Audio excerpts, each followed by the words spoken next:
Angry Ra had went to the council and gathered all of the other gods and deities so that he can get encouragement and support to smite them. That's right, he was gonna smite them. Period. Ra took his anger and decided to summon the Eye of Ra. And the Eye of Ra is usually depicted as a female goddess, and this female goddess is a powerful force that usually does his bidding or will break free of his control and just wreak havoc.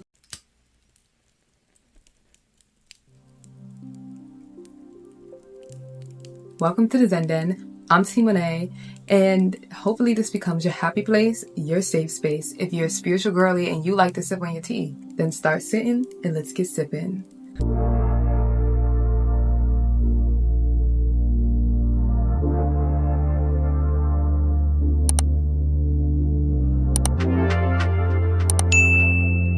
Today's story, we're going to be talking about one of the most infamous and one of the most popular, if not the most popular and well-known Egyptian gods, Ra.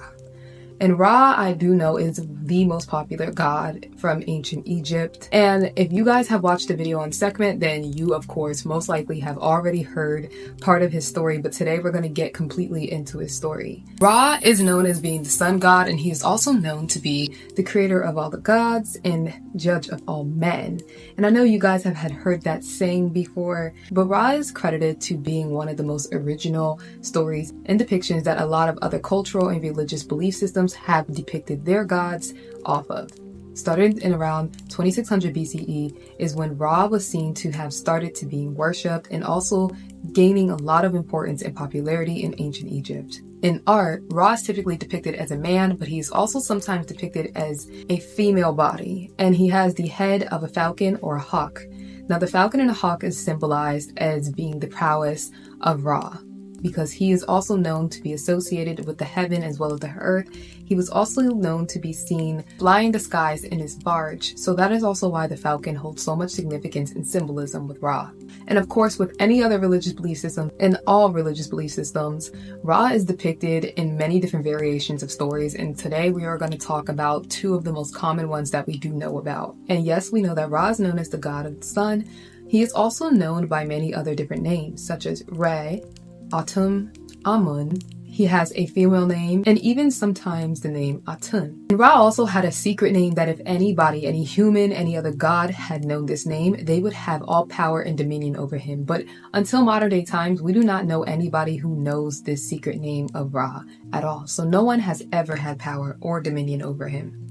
And really quick, I just want to insert here, guys, that it is important to remember that not any group of people or ancient civilization is a monolith. So when we're going deep into these stories, I want you guys to just keep in mind that yes, there are different variations and there are different depictions, and to keep an open mind. And if you guys know any other different variations or depictions, always put them down in the comments, because I will be reading every single one, so that eventually we can update this video with new information. So when it comes to the symbolism and the things that Ra is associated with, he not only is associated with the falcon head and the hawk head, but he's also depicted often with having a sun disk. And we even talked about this in a video of Sekhmet. I did not really say this in that video, but Sekhmet is the daughter of Ra, so that is also why she is a luminary and associated with the sun, because she is the daughter of the god of the sun, Ra. And the sun, being a luminary, represents celestial power that Ra holds over all other gods and even the creation of humanity. With Ra's sacred animal being the falcon, this represents his power that he has over the skies, the heavens, and the power of flight. He's also associated with another sky god, so you guys probably have heard those stories as well. In some instances, Ra is also associated with a scarab beetle. This is typically associated with the rising and the setting of the sun. And one of the most popular associations and depictions of Ra comes from the Eye of Ra. And you guys a lot of times will see this eye also depicted with an ankh. And those are also his symbolisms and depictions as well as Sekhmet. In one version of the story, the world began with only darkness in the ocean. And there was a god, a predecessor. The name was Atum. Atum was known as the god of creation. Atum decided to create an island where he would stay by himself. And while on this island, Atum also decided to create another version of himself. In this version, he named Ra. But in another version of the story, Atum had actually created himself out of the void. And once creating himself out of the void of darkness, Atum then created an egg, and he sent this egg out into the ocean, and the egg then cracked, and outside of the egg came Ra, the sun god. And because of Ra's associated with Atum, and Atum also being known as creating themselves, this made Ra also become known and very associated with the self-created one. He is also known as being the one who establishes order where there is chaos and gives birth to the other gods and even creates humans. Ra is associated with the transformative power that comes from the sun, and this is also a representation of his celestial magical power. While Ra spent his time here on Earth and on the island, he created specific laws, and these laws were developed from his own daughter, Ma'a. And he sent Osiris and Isis, two other deities that he had created, to deliver these laws unto the humans. Ra's presence on Earth was always recognized by the humans as being the rising of the sun, the sunlight, the changing of the seasons, and even the growth of the crop. However, Ra eventually decided to leave the Earth and ascend the heavens, and while he did this, he began to grow old, and the humans decided that they wanted to overthrow him. Now this, of course and naturally, made Ra very angry. Angry Ra had went to the council and gathered all of the other gods and deities so that he can get encouragement and support to smite them. That's right. He was gonna smite them. Period. And he wasn't just doing this just because he's angry, but he was doing this out of his distaste of their ingratitude to all of the things that he does for them, even the creation of them. Ra took his anger and decided to summon the Eye of Ra. And the Eye of Ra is usually depicted as a female goddess, and this female goddess is a powerful force that usually does his bidding or will break free of his control and just wreak havoc. And he decided to create the Eye of Ra out of his own daughter, Hathor. He took his rage and he gave it to Hathor, creating another being, Sekhmet.